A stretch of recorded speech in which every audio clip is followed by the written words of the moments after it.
Muy buenos días, queridos estudiantes. Así como les dije el día de ayer, hoy voy a empezar con la unidad número 3, dice acá, pero en realidad es la unidad número 2, que tiene que ver con el tema de la redacción. Como habíamos hablado, para redactar se tiene que seguir un plan, no es nomás agarrar y empezar a escribir.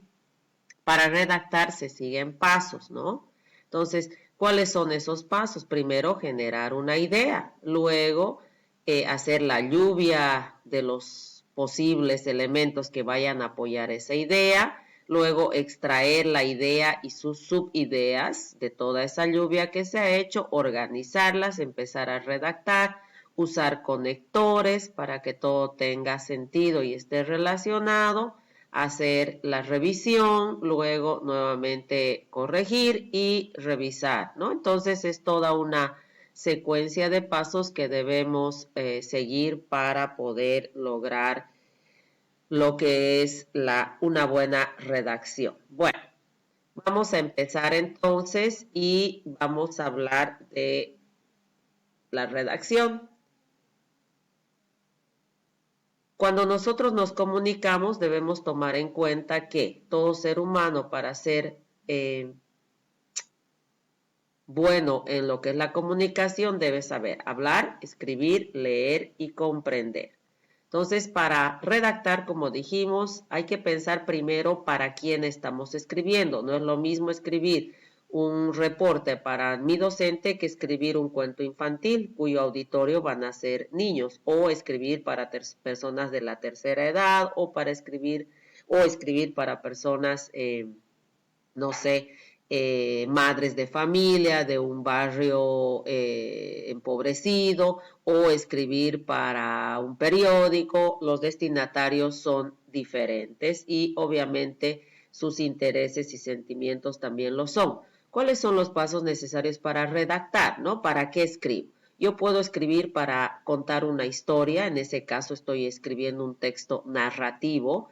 Puedo escribir para describir algo, en ese caso estoy dentro de lo que es un texto descriptivo. Puedo escribir informando algo donde mi opinión no pesa, simplemente estoy dando a conocer una realidad, en ese caso es un texto expositivo.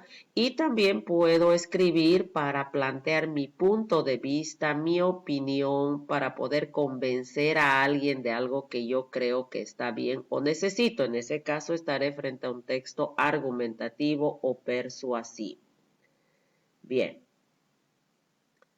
Los pasos necesarios para redactar. Primero, seleccionar un tema, buscar información con respecto al tema. Ya les dije que nadie escribe de memoria. Elaborar un bosquejo, un esquema de lo que voy a escribir. A ese bosquejo o esquema se le llama esquema de contenido. Luego redactamos un primer borrador, hacemos las revisiones, redactamos un segundo borrador, si es necesario volvemos a revisar y así hasta obtener lo deseado. ¿Cuáles son los principios de la redacción? Ya lo dijimos repetidas veces: brevedad, precisión y claridad. Entonces, tiene que ser el texto claro, tiene que ser breve, tiene que ser preciso, tiene que estar cohesionado. Cohesión significa cada oración que forma el texto. Cuando hablo de texto estoy hablando de un conjunto de oraciones que hablan sobre un mismo tema, en este caso se llama párrafo, y esas oraciones que están separadas por punto y seguido tienen que estar unidas unas a las otras mediante elementos de cohesión. ¿Cuáles son los elementos de cohesión que me van a permitir que esa historia fluya y no sea simplemente un listado de oraciones? Los elementos de cohesión son los conectores, por ejemplo, y sin embargo, también adicionalmente, en primer lugar, en segundo lugar, también por otro lado, por esa razón, es así que, además, o finalmente, en conclusión, esos son los elementos de cohesión, ¿no? Entonces hay que cuidar mucho que eso esté en nuestro texto. ¿Cuáles pueden ser los errores que se dan en la redacción y los cometemos todos y se siguen cometiendo, ¿no? Por ejemplo, el uso de palabras que redundan, ¿no? Como decir tiburón blanco de estrella de cine a caldo para sopa. ¿Caldo y sopa no es acaso lo mismo? Entonces, tenemos que tener cuidado de ese tipo de errores. Después vamos a entrar más en detalle sobre ellos. Hablamos ahora sobre el punto de inicio para toda redacción. Para yo poder redactar, lo primero que tengo que hacer es escribir una oración. Se entiende oración por aquella que expresa conjunto de palabras que expresan una idea o un pensamiento completo, ¿no? Esa es la definición de la oración. También se llama oración a esa parte, bueno, dentro de la oración se tiene que tomar en cuenta cómo uno va acomodando las palabras. O sea, yo no puedo decir las casas de María, por ejemplo, ¿no? Son las casas de María. A todo eso se conoce como sintaxis, el uso correcto de las palabras y cómo éstas se van acomodando y enlazando unas con otras. Entonces hay que tener mucho cuidado si yo utilizo un nombre singular, el artículo que la acompaña tiene que ser singular o si es plural, lo mismo. Por su parte, también dentro de lo que es la formulación de las oraciones, tenemos que tomar en cuenta la morfología, la forma de las palabras, por ejemplo, plural, singular, femenino, masculino.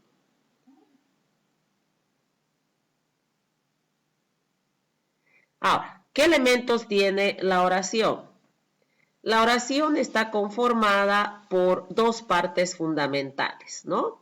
Un sintagma nominal, que así se llama, donde está el sujeto de la oración. El sujeto es de lo que se habla en la oración. En el caso específico, si se fijan en la diapositiva, Laura es la ganadora. Esa es una oración porque expresa una idea completa. ¿Cómo sabemos que es una oración y expresa una idea completa? Porque está hablando de algo o de alguien, en este caso Laura. Laura viene a ser el sintagma nominal. La otra parte de la oración es lo que se llama el sintagma verbal predicado. Este sintagma verbal predicado nos dice o incluye al verbo, que debe estar en relación directa con el sujeto, y el complemento, que son todos los elementos que nos van a decir cómo, dónde, por qué, para qué, cuánto, etcétera, sobre el sujeto. En este caso, Laura es el sujeto, es el verbo, y el resto viene a ser el complemento, la ganadora. Entonces, eso está terminando de completar la idea que quiere transmitir la oración.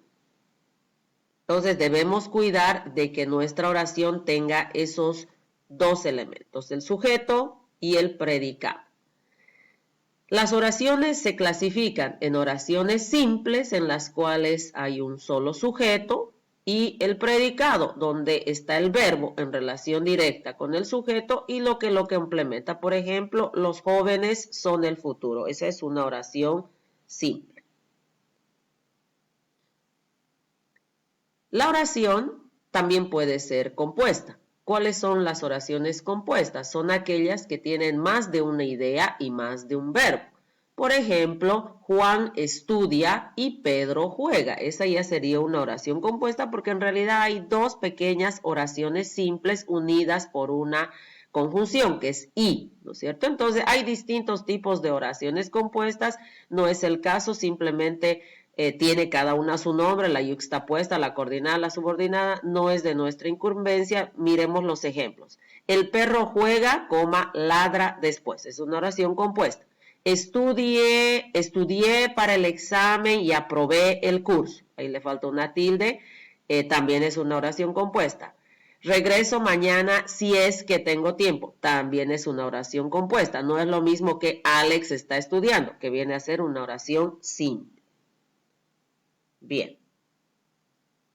Ahora, habíamos dicho que el conjunto de oraciones que desarrollan un solo tema van juntas, separadas por punto y seguido, que ese es un tipo de texto.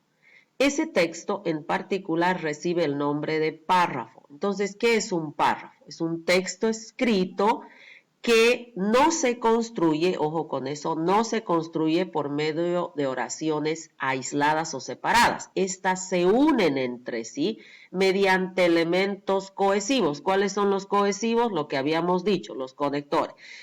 Por esta razón, sin embargo, y entonces es así que por ello, en primer lugar, en segundo lugar, finalmente, además, también, etcétera. Y signos de puntuación. ¿Cuáles serían los signos de puntuación?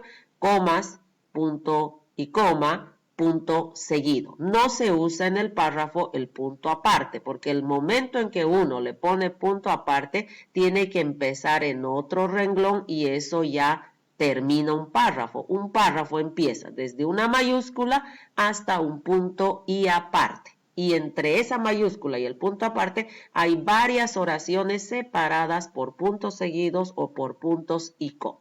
Entonces, a este texto, a este bloque de oraciones que hablan sobre un mismo tema se denomina párrafo. El párrafo tiene que tener unidad. ¿Eso qué significa? Que tiene que desarrollar una sola idea o un solo tema. ¿De qué voy a escribir o sobre qué voy a escribir? Sobre las abejas, por decir algo. Tiene que tener coherencia, tiene que enlazar y organizar las ideas de manera lógica. Todo tiene que estar en relación a las abejas, en este caso. Y tiene que tener variedad, o sea, no puedo yo decir las abejas, punto seguido, las abejas de nuevo, punto seguido. No, en primer diré las abejas, bla, bla, bla, punto seguido. Estos pequeños insectos, la siguiente oración ya no empezaré sujeto-verbo. Se dice que empezaré con un conector, empezaré con una frase, con algún otro elemento que le dé variedad a lo que estoy escribiendo. No se escribe siempre con el mismo orden. Ahora, los párrafos pueden ser de distintos tipos. Hay el párrafo narrativo, que cuenta o relata una historia, el descriptivo, que describe algo, el expositivo o explicativo, que simplemente informa o explica algo. Está el argumentativo o persuasivo, que defiende el punto de vista del que está escribiendo, ¿ya? Un párrafo expositivo, por ejemplo, es lo que ustedes estudian. Marketing es la ciencia que estudia, eso por ejemplo usted no lo ha inventado, ¿no es cierto? Ya está así y no cambia, eso es expositivo, así nomás es, usted cuando lo repite simplemente lo está informando, no va a su punto de vista, no está describiendo, no está narrando, ¿ya? Entonces esos son los 4 tipos de párrafos. El párrafo tiene un tema principal que se presenta en la primera oración y el resto de las oraciones que vienen se llaman argumentos, es decir, un párrafo empieza con una primera oración que tiene 2 partes, el tema y la idea control. Por ejemplo, las abejas son fundamentales para la vida del ser humano. Las abejas viene a ser el tema, fundamentales para la vida del ser humano viene a ser la idea control. El tema es de lo que voy a escribir y la idea control es lo que voy a decir sobre el tema. Voy a hablar de las abejas. ¿Qué voy a decir sobre las abejas? Que son fundamentales para el ser humano. Ahora, dame 3 razones, a eso se llama argumentos, que prueben que lo que estás diciendo es verdad. ¿Por qué tú dices que las abejas son fundamentales? Primera razón, porque producen la miel y la miel es un gran alimento para las personas. Perfecto. Segundo, porque polinizan. Polinizan quiere decir van de flor en flor y son las responsables de que muchas especies se fecunden, porque las plantas no caminan, entonces las abejas hacen que éstas se fecunden y por tanto se conservan las especies. ¿Eso beneficia a las personas? Claro que sí. Y en tercer lugar, porque se ha probado científicamente que el veneno de la abeja, que se inyecta a través de la picadura, tiene un componente que ayuda a que los casos de artritis y artrosis en personas que los padecen sean revertidos. Es un antiinflamatorio natural. Entonces, ahí están. Tengo 3 razones por las cuales lo que yo estoy diciendo, que las abejas son fundamentales para la vida del ser humano, es cierto. Entonces, a eso se llama argumentos. Y finalmente hay una oración para terminar, que es la oración de cierre, que se llama conclusión, y esta oración de conclusión va a decir lo mismo que la primera oración, pero con algunos sinónimos. Es decir, en conclusión, estos pequeños